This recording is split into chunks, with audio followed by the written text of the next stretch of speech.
Netflix, Amazon जैसे OTT platform, Facebook, Twitter जैसे social media platform के लिए अब भारत सरकार ने गाइडलाइन जो है वो जारी कर दी है।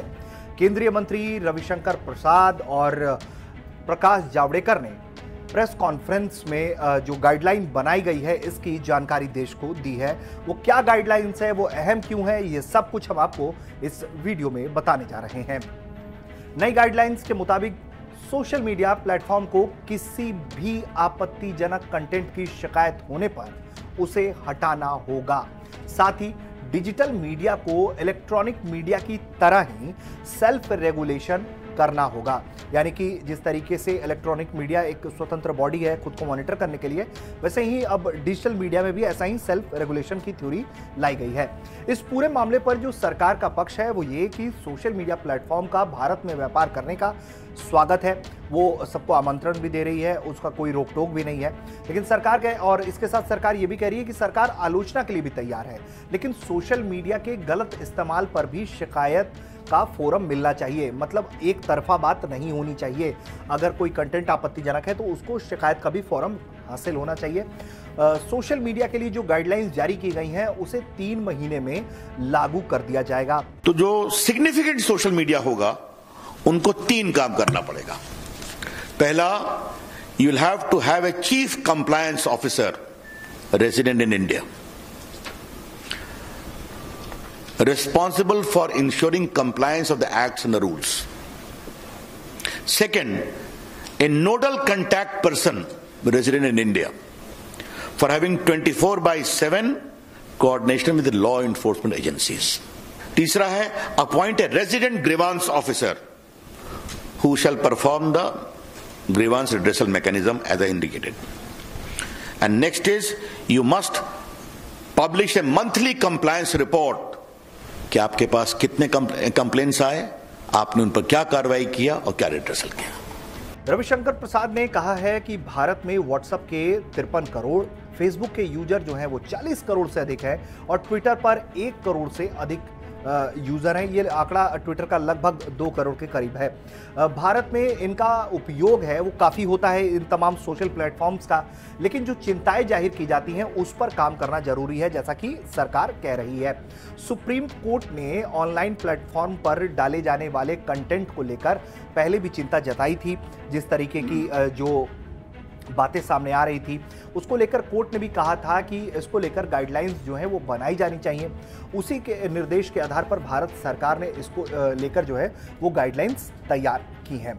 रविशंकर प्रसाद ने आगे बताया है कि सोशल मीडिया प्लेटफॉर्म को यूजर्स का वेरिफिकेशन करना चाहिए, जिससे फिल्टरेशन हो पाए और फेक जो चीज़ें हो रही होती हैं उस पर लगाम लगे। अभी सरकार इसमें हस्तक्षेप हालांकि नहीं करेगी, बल्कि प्लेटफॉर्म्स को ये खुद करना होगा, ऐसा उन्होंने सुझाव दिया है। सरकार ने बताया है कि सोशल मीडिया प्लेटफॉर्म को अफसरों की तैनाती करनी होगी। किसी भी आपत्तिजनक कंटेंट को 24 घंटे में हटाना होगा। प्लेटफॉर्म को भारत में अपना nodal officer, resident grievance officer की तैनाती करनी होगी। इसके अलावा भी कई तरह के दिशा निर्देश दिए गए हैं, वो भी जरा जान लीजिए। इसके अलावा हर महीने कितनी शिकायतों पर एक्शन हुआ, इसकी जानकारी भी सार्वजनिक करनी होगी। तो आपको यह बताना पड़ेगा कि खुराफात पहले किसने शुरू की, उसको आपको जानकारी देनी पड़ेगी। यस, और ये सब उसी अपराध के बारे में होगा जहां 5 साल से अधिक की सजा है। आपको एक वॉलंटरी वेरिफिकेशन ऑफ अकाउंट्स का इंतजाम करना पड़ेगा। Social media, not the government. The social media platform must have a provision for voluntary verification mechanism of the users, क्योंकि आप मोबाइल से करते हैं, बाकी से करते हैं, आपको बताना पड़ेगा।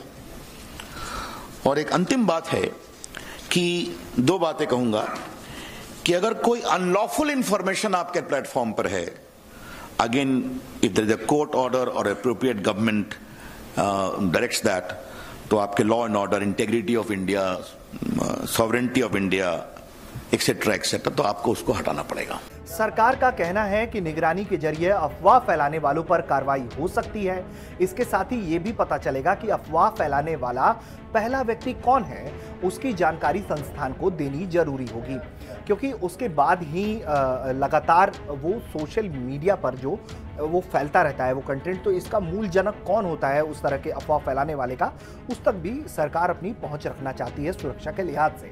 इसमें भारत की संप्रभुता, सुरक्षा, विदेशी संबंध, रेप जैसे अहम मसलों को शामिल किया गया है, ताकि किसी भी सेंसिटिव मुद्दे पर जो है वो फेक न्यूज़ जो है या फेक थ्योरी प्लांट ना की जा सके डिजिटल मीडिया पर। डिजिटल मीडिया के लिए जो गाइडलाइंस जारी हुए हैं उसको लेकर प्रकाश जावड़ेकर ने बताया है कि इलेक्ट्रॉनिक मीडिया को नियमों का पालन करना होता है, जिस तरीके की एक वो स्वतंत्र बॉडी है और उसके अपने एक नियम है, लेकिन OTT और डिजिटल प्लेटफॉर्म पर नियम नहीं है। मतलब बेरोक टोक के आप हम देखते होंगे कि किस तरीके से सोशल मीडिया पर कोई भी कंटेंट जो है वो परोस दिया जाता है। उसको लेकर वो कहते हैं कि हमने OTT प्लेटफॉर्म को सेल्फ रेगुलेशन करने की बात कही थी, लेकिन वो होता हुआ नहीं दिख रहा है। इसलिए OTT प्लेटफॉर्म डिजिटल मीडिया को अपने काम की जानकारी देनी होगी। जैसे क्या क्या जानकारियां देनी होगी वो कैसे अपना कंटेंट तैयार करते हैं। इसके बाद जो है सभी को सेल्फ रेगुलेशन को लागू करना होगा, यानी कि खुद में ही चेक एंड बैलेंस करना होगा कि कोई भी फेक न्यूज़ का प्रसार उनके मंच से ना हो। इसके लिए एक बॉडी बनाई जाएगी जिसे सुप्रीम कोर्ट के रिटायर्ड जज या कोई अन्य व्यक्ति हेड करेगा।